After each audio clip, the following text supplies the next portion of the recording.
Hi, it's the middle of January here in southern Tennessee, and I wanted to show how we're getting microgreens and kale and celery despite mid-teens for overnight lows on occasion.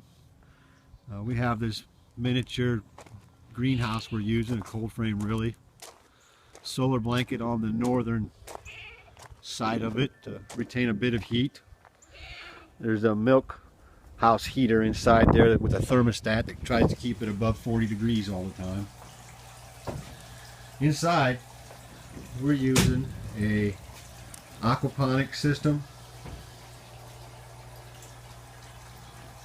and a hydroponic system together to produce microgreens, kale, and even a bit of basil. Although it's been getting a little bit cold for the basil.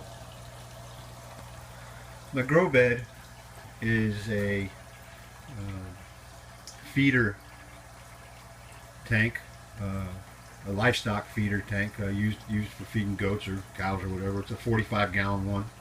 I don't have hydrogen in there. I'm using water. I only use expanded clay hydrogen in some of my, as a grow medium inside of some of those grow pots. You can see the kale has some in there.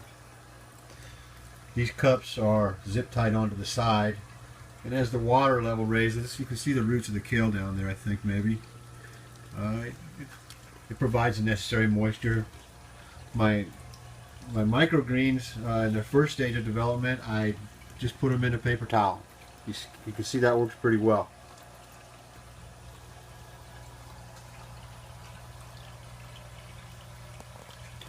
The water level is starting to get to about its peak.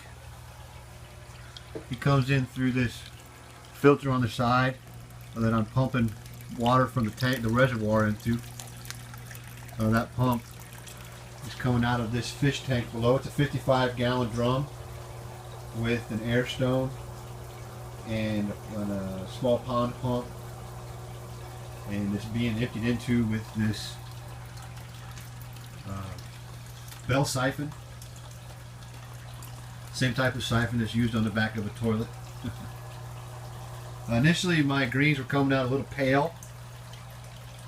After some analysis I determined that there wasn't enough iron in the water.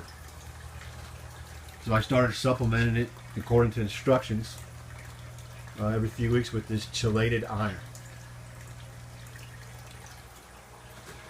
Also about every 2 weeks I emptied roughly a third of the water out of my aquaponic system, and I take it over and I put it into the hydroponic system.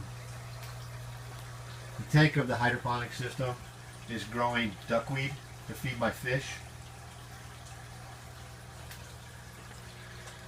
I'm also pumping water up from that tank, obviously. I've got a filter bag wrapped around the standard fish pump to keep the duckweed out of it. That's bringing that water all the way to the top of the hydroponic system. And then it follows these 4 courses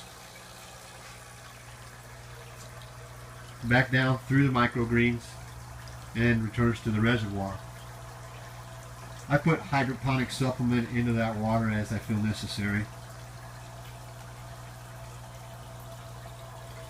Here's a shot of the milk house heater I use.